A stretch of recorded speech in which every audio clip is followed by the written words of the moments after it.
Here's a quick overview of the modifier keys and the black arrow tool or the direct select tool to use when you're learning some of the basics. As we go along, you're going to find out that there's a lot more nuances and a lot of other things that they do as well. The command button, one of its powers is that in some ways it's a doing button. So if I've zoomed in here on this bag and I want to click on it and I hold the command button down, it allows me to access the edge of that box and it allows me to adjust the picture. Of course, that's not what I'm really supposed to do. So now we get to the second tool, the shift tool, which has multiple purposes. If I hold the command shift button down and grab this corner and try to enlarge the picture, it'll retain the proportion of that bag. So in this case, the shift button is acting as kind of a constrain tool. If I wanted to select multiple of these bags at the exact same time, we're talking now about the glue function of the shift button. So I can click on one bag, hold the shift button down, and continue to click on these other bags until I've got all 5. So it's acted as glue for me to be able to grab a lot of them. One more function of the constrain part of the shift tool.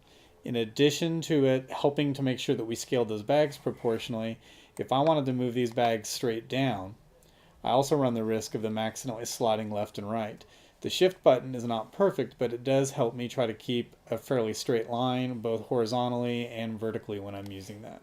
So that's another function of that. If I'm looking for another way to grab those multiple objects on a page and I'm getting tired of having to shift click on everything, if I just take the command button, or the black arrow tool, and I just start off to the side and I draw a rectangle touching everything, everything that falls underneath it automatically got selected. So again, now I can start to move these, and I'm adding the shift button to help me to move them up and down. Or if I wanted to move smaller increments, I could just end up tapping the up or the down arrow keys on this to do. The option button has a lot of hidden functions, but one of the things that it allows you to do is it allows you to copy an object.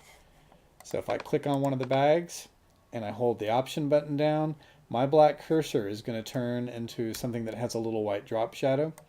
If I push and hold now and start to slide down, it's going to go ahead and duplicate that particular object.